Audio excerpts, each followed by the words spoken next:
Okay, so we're going to talk about extrema on an interval.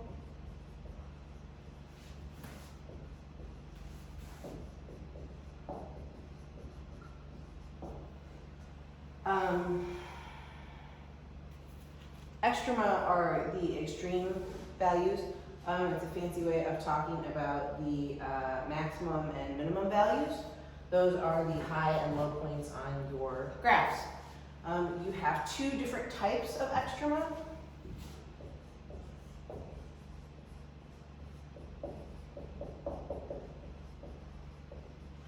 You have absolute maxes and mins.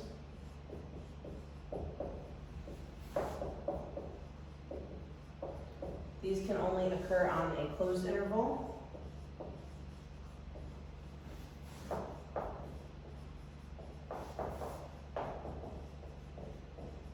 And they occur at endpoints or something called critical points, which we will talk about in a few minutes.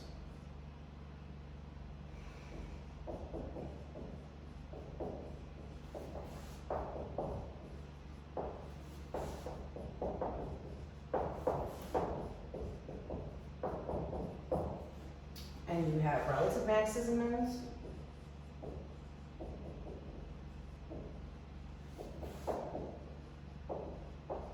These occur in an open interval.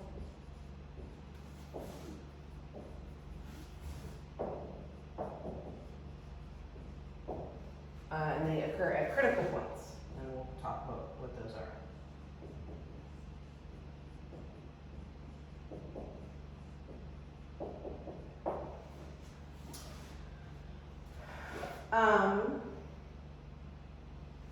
So for absolute maxes and mins,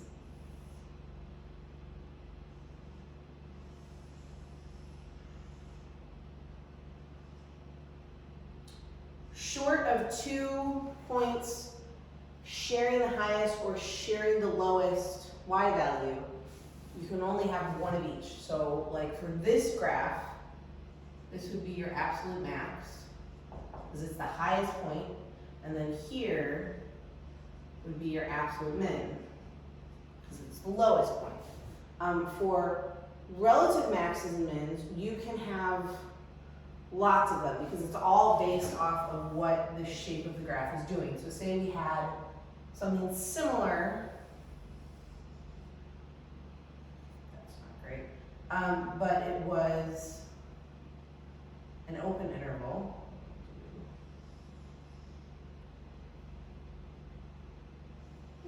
All right.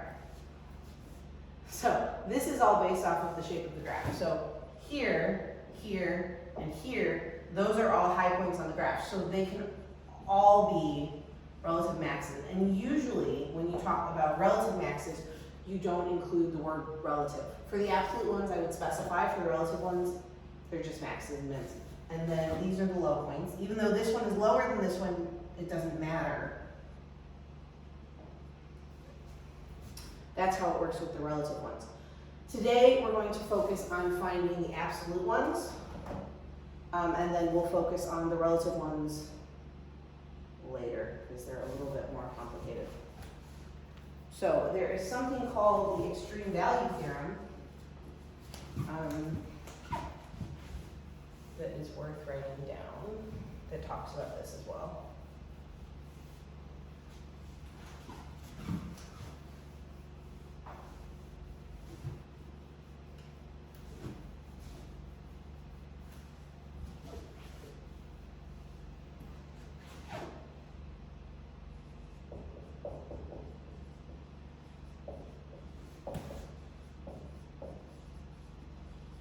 Particularly if you're in AP calculus, they don't bring it up a ton, but every once in a while they want you to be able to reference it.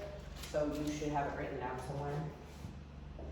So if f is continuous on a closed interval,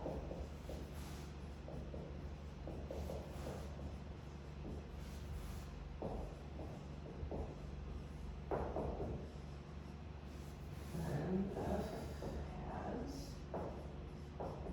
both a max and min on that interval.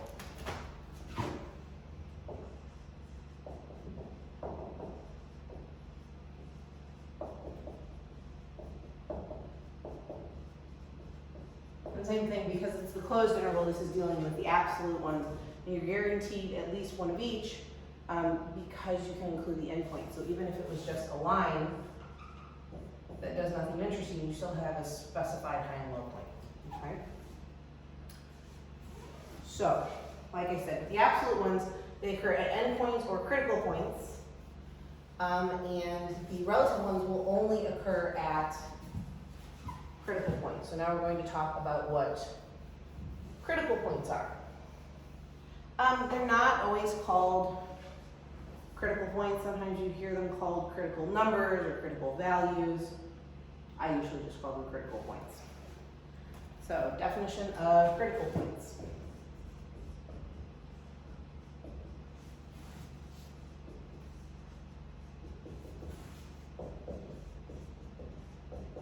Or values or numbers or whatever you want to call it.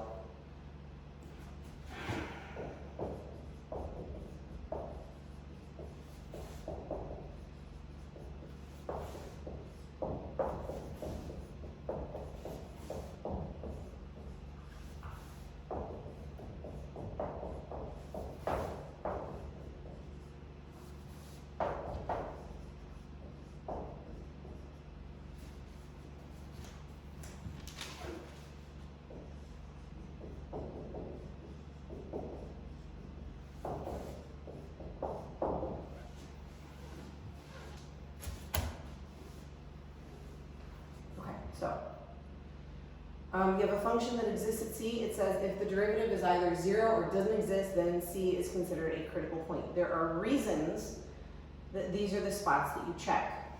Okay, so if you have a graph, you don't have to draw this if you're just paying attention. Remember, the derivative at a point gives you the slope of the tangent line, and the types of lines that have slopes of 0 are going to be horizontal lines. And here, the only place that you would have a horizontal tangent line would be here, which is the highest point on the graph. The reason that you also consider the place where your derivative doesn't exist is because, remember, those tend to be pointy spots on your graph.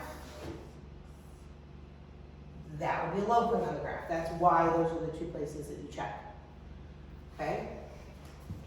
So, in your homework, you have two different types of problems. Some where they just want you to find the critical points, or numbers or values, and some where they want you to actually find the absolute max and min of your function. So let's say we just need to find the critical point of the function. This is where you're going to start simplifying the derivative a lot, because you're going to have to set it equal to 0 and see where it doesn't exist.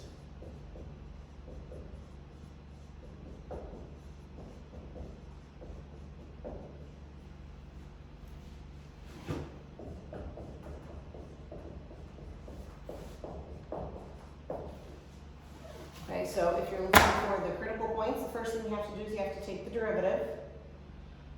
I would just distribute the x squared instead of trying to do quotient rule. Or not quotient rule, product rule.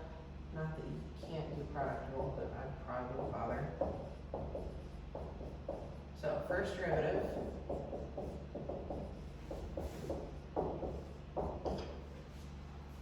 Fine, and then you do two things. You need to see where it's 0 and see where it doesn't exist. I always like to write them both down. It's like, this is a parabola, it always exists. But my concern is if you don't write this down every time, that when it matters, you're going to forget. So I will always write them both down, even if one of them happens to be none. So for where the first derivative is 0, you're going to set it equal to 0. Solve. Set those both equal to 0, so then x is 0, x is 2, and you have two critical points, and those would be your critical values for this particular one. Okay? So the other one wants you to find the absolute maxes and mins.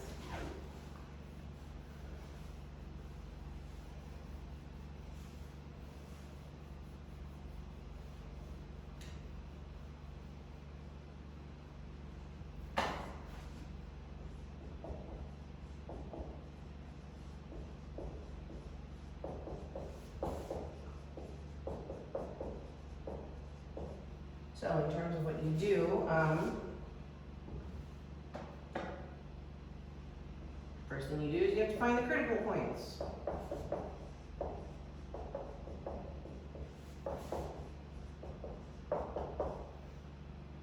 That are within the interval. Because if your interval goes from say 3 to 5 and you find that you have a critical point at 6, no one cares because you're looking between 3 and 5. After you have found the critical points, which again is where f prime of x equals 0 or f prime of x does not exist, you need to plug the critical points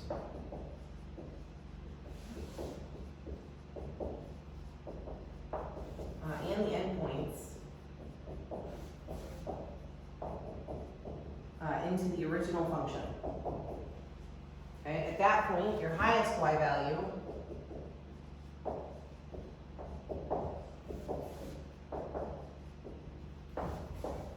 is the absolute max. The lowest y value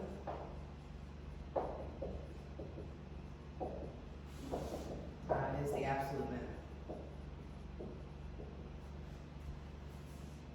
And we'll do three of these.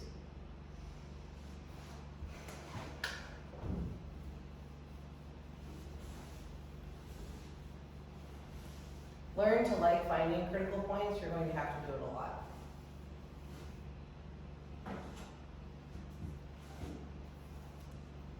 So we're going to find the absolute max.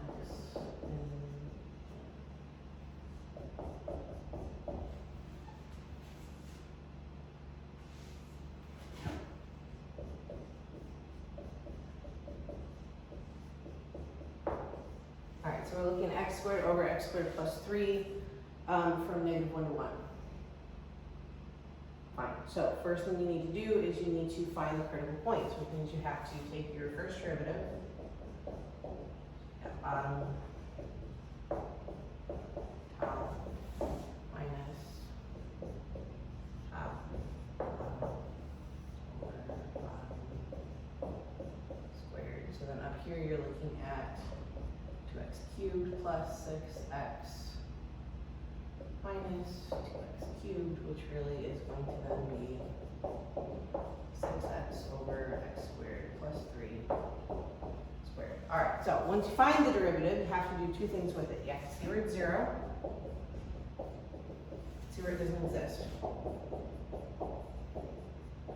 Now, with rational functions, when it comes to seeing where the function is 0, you only have to set the top part equal to 0, because if you set the whole thing equal to 0, you multiply the bottom part over anyway. So we get x equals 0, which is within our interval. Fine. If we hadn't found anything within the interval, which would be okay, then you would just end up testing the endpoints. Okay? So here, where it doesn't exist, you have to set the bottom equal to 0. You don't need to include the squared, because same thing, if you square rooted it, square rooting 0 is still 0, it doesn't matter. So you got x squared plus 3 is 0. X squared is -3. That's an imaginary thing, so then this is nothing. So then we have 3 points that we have to check. We have to check x equals -1, x equals 1, and x equals 0. Endpoints, critical points. And what you're doing specifically is you're plugging them into your original functions. We have f of -1, f of 1, and f of 0. Not the derivative, original function, okay? So f of 0 is going to be 0. F of -1 is going to be a fourth. F of 1 also a fourth. So then, when it comes to figuring out the absolute max and min,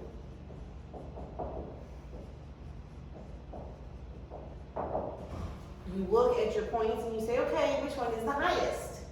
1/4 is bigger than 0, so this one is higher, and you have 2 of them, which is okay. So your absolute maxes occur at -1, 1/4, and 1, 1/4. Min is at 0, 0. Okay, so the way that you say it and talk about it, so that you sound like you know what you're talking about, is that you have an absolute max of 1/4 at 1. So your maximum value is the y value. It occurs at the x value, which is why you hear me saying that the absolute maxes are at these points. But what the absolute maximum value is it is the y value. Okay? Not going to talk about that one because then they're the same. It's not helpful. Okay? So same thing. If you had to talk about it specifically, you'd say that you have an absolute max of 1/4 at x equals -1 and 1. Okay? Or you can just say it occurs at the points, which is also fine. Okay? But don't say that you have an absolute max at 1/4. Just doesn't sound right. Okay? So, 2 more. And that'll be it.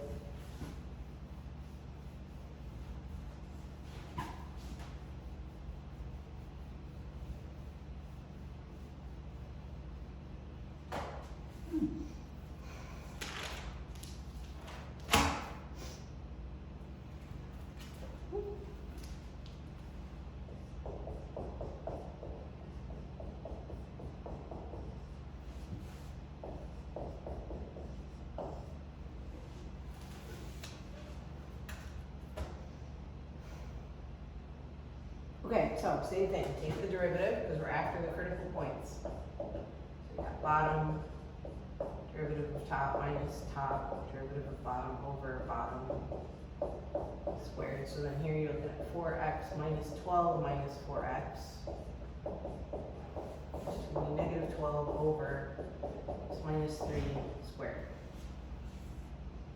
Fine, so once you found it, you have to see where it's 0. 0 doesn't exist. It's a rational function. So to see where it's 0, you set the top equal to 0. That's useless. To see where it doesn't exist, you set the bottom equal to 0. And again, you can include the square and get rid of it, or just not bother including it in the first place. Fine, so we found 3. 3 is not in the interval. No one cares. 3 is useless to us. So all we have to do is we have to check 4 and 9 in the original functions. We want f of 4 and f of 9. So f of 4 is going to be 16. F of 9 is going to be 6. 16 is larger than 6, so then you have an absolute max at 4, 16, and an absolute min at 9, 6, and no critical points for this one that mattered, which again happens and is no big deal. Okay. Last one. The last one is going to involve trade because it is worth practicing the trade, even though every single year no one likes the trade. It's inevitable. You're going to have to learn to live with it.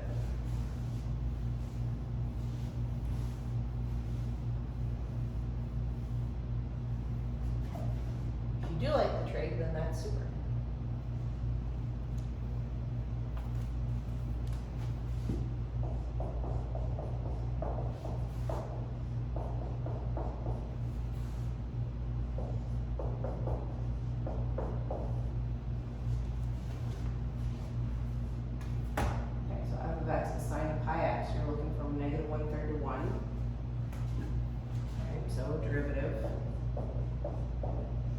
Derivative of sine is going to be cosine of pi x times pi. Because you have to make sure you chain everything through. And you have to do 2 things. You got to see where it's 0 or it doesn't exist. So, cosine, if you're looking at it, regardless of what these 2 things are doing, is a squiggly graph. It always exists. Sine and cosine will always exist. You got to worry about your tangent, cotangent, secant, cosecant graphs. They give you asymptotes. In terms of where it's 0, you divide the pi away. So then you've got pi x equals, and you're worried about where cosine is 0. So cosine is going to be your x value on the unit circle. So your x value is going to be 0 on the unit circle here and here, which is your pi over 2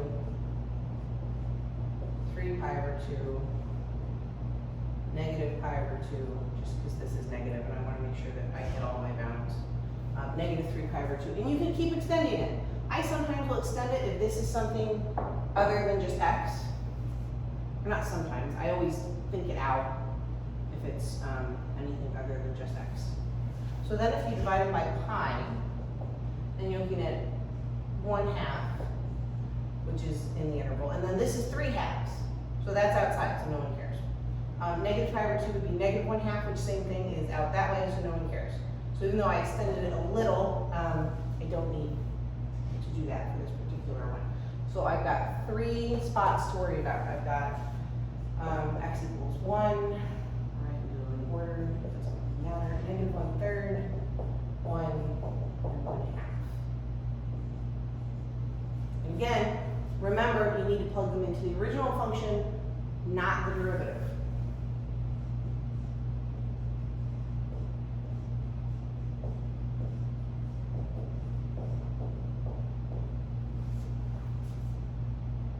Alright, so negative 1/3 would be sine of negative pi over 3.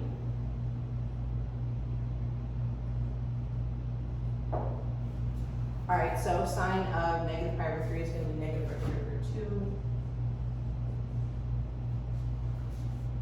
Sine of pi, same thing, would be your y value here, so that was going to be 0.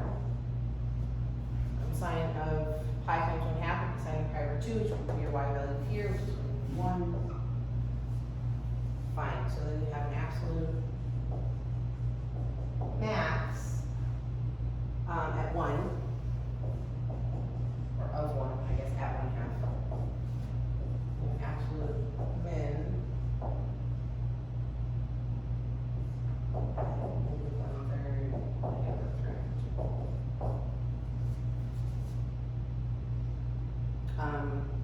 so next thing we'll learn, not right now, next video, will be the relative ones, which is similar-ish to this, but this step is slightly different.